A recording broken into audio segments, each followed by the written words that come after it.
Hi, I'm DJ Aamir from DJ Riz Entertainment, and this is DJ Riz. Don't you love his voice? This guy knows how to talk.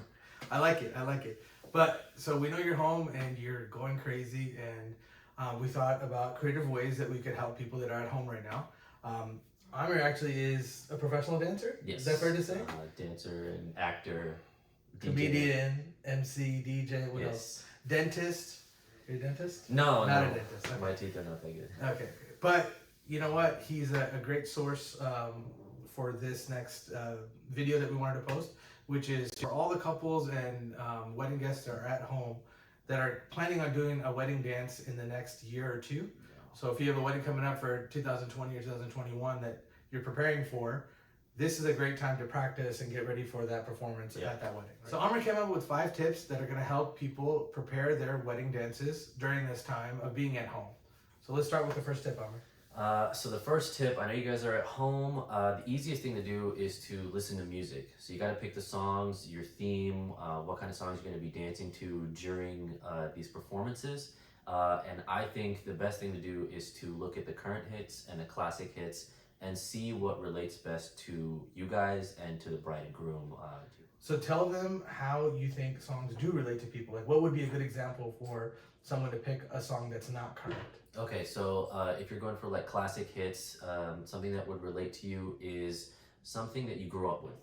My biggest pet peeve is we're doing these weddings, and especially Sangeets or the pre-wedding event, and there'll be like 40 dances and they're all picking the same songs. So I don't appreciate that as, you know, a DJ, but just the audience gets tired of you dancing to the same 10 songs over and over again. So it's a great way to figure out what are songs that are not common, right? I think that's what the goal is. So if you want to pick a popular song in that mix, fantastic. If you want to pick classic songs, that's fantastic. If you want to mix it up, that's okay as well, right? Yeah. So Amir was also talking about earlier on things that are important, right? So something that could be important is if you performed to that song in the past before with the bride and groom or as friends, if you did that, then it's a great time to throw back and do that dance. If there's a current song that you went out and you guys really like and jam out to, include that. If there's a song from the bachelor party or the bachelorette party that was a big part of the celebration and you have enough gap between that time and the actual wedding weekend, you can throw in something from there as well, right? Yeah.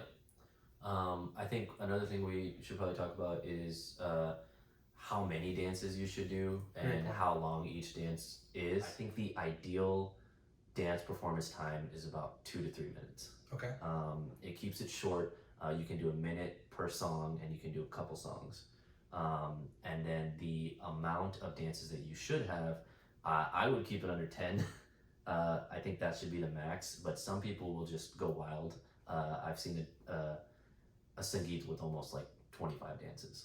So we've also seen this recent trend where before people would do things in blocks. So there would be 10 performances and there'd be a lot of like, okay, now so-and-so is performing, they come out and they perform and then they go away and then we call it the next group. And then recently what I've seen is some families are doing where it's joint, they'll get, you know, both the bride side and the groom side together and they'll come up with 15, 20 minutes, 30 minutes, whatever amount of time it takes. And it's continuous without a break. So like people come on and off and that saves that time of like, okay, put your hands together again for blah, blah, blah. Let's talk to them about the second tip, which is about steps and formation. So can you talk a little bit more about that? So the steps you should be doing should be based off your level. If you are a dancer, if you've done a lot of competition dances and you're a professional dancer, then you can do higher level dance steps. But a lot of people that you'll be dancing with, whether it be your family members or other friends, may not be professional dancers. So you want to create steps based off their level.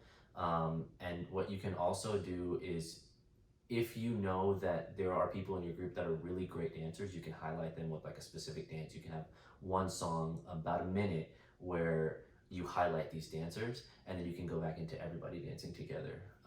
So in the formation, maybe wherever they are, move them to the center for that part of the dance.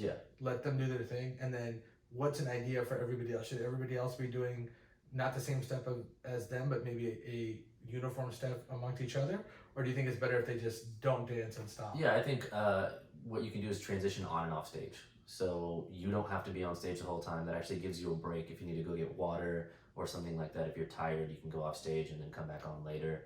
I think that ends up helping a lot. Okay. And can you talk about formation and changes in formation? Yeah. So what do you think? I would keep the formations very simple. Again, unless you're a competition dance team and you've done this dance before and you have formations set, I would keep the formations as simple as possible. What you can do is like the most easy formation is windows. So you'll have people set up and they'll have a little bit of space, and then you'll have another line of people in the back in between the two people in the front. So it'll be like they're like in their windows. That's the easiest one.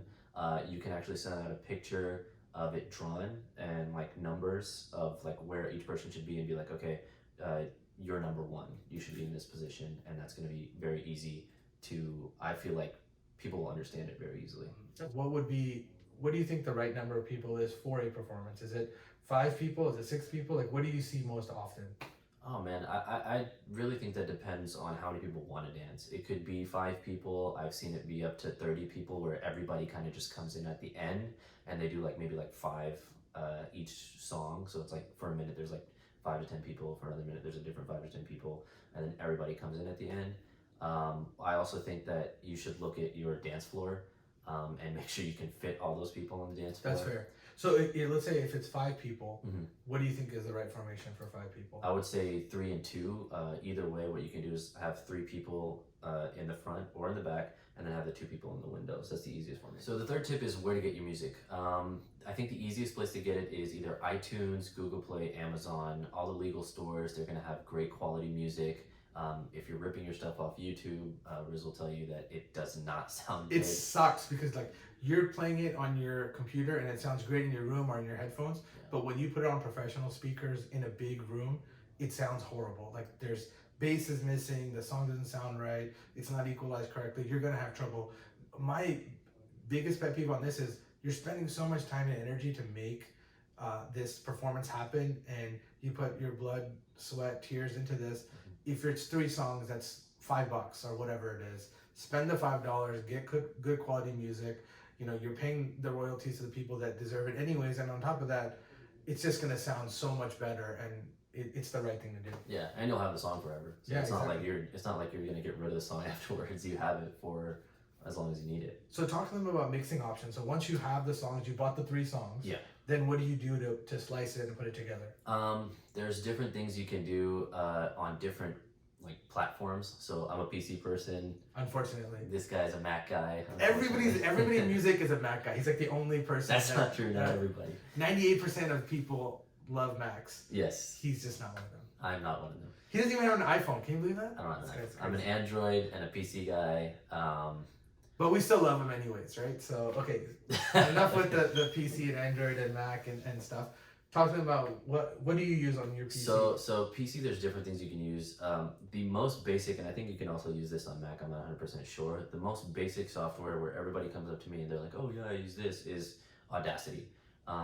I personally don't like Audacity too much, but if you're just making basic cuts, you just need to cut the song at a certain point and then go into something else. You can do that pretty easily from Audacity. I use Mixcraft and Ableton to make my mixes. Ableton is a bit more advanced. Mixcraft, I say, is also a little bit easier than Ableton is. And then on Mac, I think you can use GarageBand, which is what people use. You have to make sure that you cut the music on the right beat, because if you cut it on like a random count, it's going to sound very awkward when you go into the next song. Or between words, right? Like people will cut it off, like, there's a phrase or a sentence that's happening. People will be like, nope, I only want it for a minute. And it's like, listen, that's not going to work here. And things to help you with that is it doesn't need to start at the beginning of the song. So find the part of the song that you want to dance to, and make sure you have transition time and music built in, because people will think of everything as finite. Like, we're going to dance to this for 1 minute. But if you're doing 3 songs, make sure you have music and transition stuff in there so that you can go on to your next formation or get that group off the dance floor and the next group on the dance floor. Yeah. I've heard some really bad transitions. Like it's actually hilarious to hear them, but it's also like scary as a DJ, because what'll happen is it'll be like a song like Twist, where like, and we twist, and we, And it just stops. And it just cuts, and everyone's looking at you like, why'd you stop the song? And everyone's done, and their like, hands are up. Or random, like, they'll put like this random gap of music, and it's just like, everybody starts clapping thinking it's over, and then you come right back and you start dancing. So figure out, that's a great point. So like, figure out a solid end, right? So have something at the end so everybody knows you're done. You know, you're gonna freeze in your choreo, but make sure that the actual song fades out, or there's some kind of ending note that everybody knows it's over. So I think the next tip is going to help most people because they haven't thought about this. But let's talk about video. Like now that everybody's home and they're not able to get together traditionally, like how you used to get into a room or do practice, you know, every Wednesday night or whatever it is. Now you can't do that. So what are ways to combat that? So let's talk about video. I think what we know is in terms of video, in terms of practicing for the dances coming up for your wedding, you can start that now. We are stuck at home with nothing to do, so you can actually start, you know, your wedding dances right now. If you look towards dancers and towards people in the past who are out of town, you'll already see your solution to this. It's sending videos. Sending a practice video with somebody who I would say is kind of the best dancer in your group, who's going to probably be choreographing most of the dances. Record a tutorial of you doing it step by step, and send it out to everybody in the dance.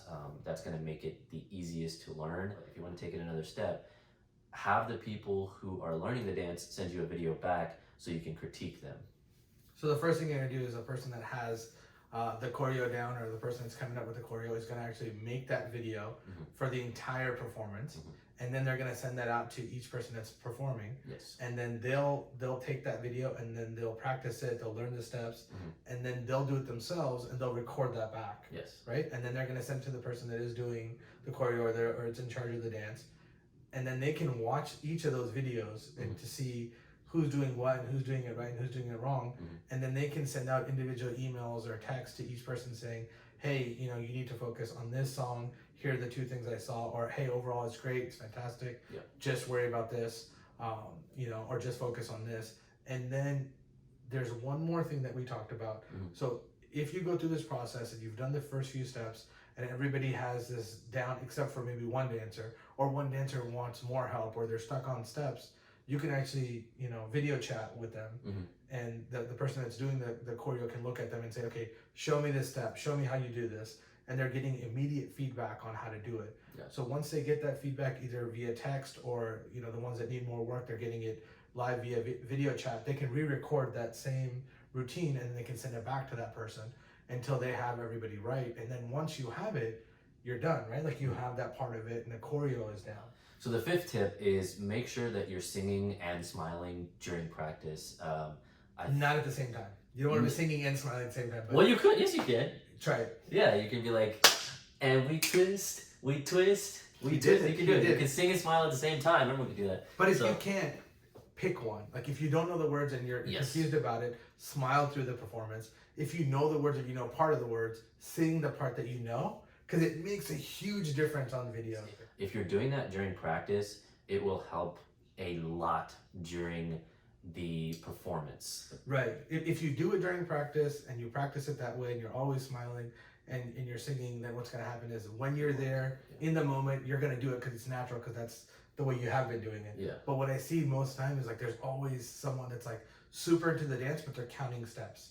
Right. And then there's a person that's always like telling everybody else what to do, like, hey, do this or do that or do this. And even though they can dance, they're getting pulled away because they're not able to perform to the best of their ability. I've seen you could mess up all the steps, but if you're singing, you're smiling, you're having a great time, everybody's watching you is going to have a great time too. It doesn't. That's key. That's definitely key. Like if you're having a good time, it's contagious. Like everybody gets excited about it. I don't know if we should use contagious with the whole COVID-19. I don't know.